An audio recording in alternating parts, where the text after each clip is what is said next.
আসসালামু আলাইকুম, this is Naim শান্ত। আসলে সকালে ভালো আছেন। আর আজকে আমাদের এমএসকে লাস্ট লাস্ট ক্লাস ছিল আমার কাছে পড়ার।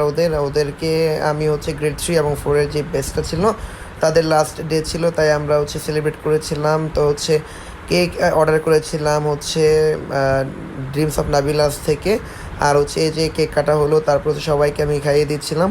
এখানে তাবাসসুম অ্যাবসেন্ট ছিল, আহনাফ অ্যাবসেন্ট ছিল। আহনাফকে বলা হয়নি, আহনাফ তো খুব রাগ করেছে, সরি মামা। তো যাই হোক, অনেক এনজয় করেছিলাম সবাই মিলে। তারপর প্ল্যান করলাম যে আমরা রিসোর্টে যাব। তো সবাই মিলে রিসোর্টে গেলাম, গিয়ে অনেক খেলাধুলা করলাম, ফুটবল খেললাম। ফুটবলে তো আমি তো অনেক বছর হয় ফুটবল খেলি না, তো বাচ্চাদের সাথে আলটিমেটলি পারলাম না।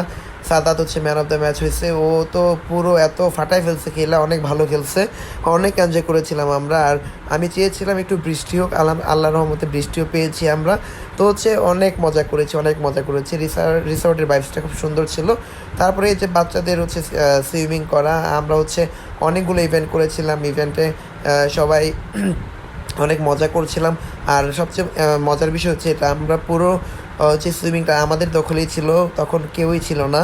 তো আমরা অনেক মজা করেছি, বাচ্চারা অনেক এনজয় করেছে। আমি সবসময় চেষ্টা করি যে ভালো কিছু করার জন্য, সবসময় বাচ্চাদের পাশে থাকার জন্য। ওরা কোন জিনিসটাতে আনন্দ পায় সবসময় আমি এটা মেনটেন করি। পড়াশোনার পাশাপাশি ফিজিক্যাল অ্যাক্টিভিটিস এবং মেন্টাল হেলথেরও দরকার আছে।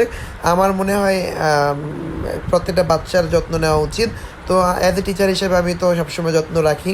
তো যারা টিচিং প্রফেশন আছেন তারা অবশ্যই এটা মেনটেন করবেন। আর এই যে আমাদের সর্বশেষ আনন্দ, লঙ্গি ম্যান। সবাই ভালো থাকবেন, সুস্থ থাকবেন, টাটা।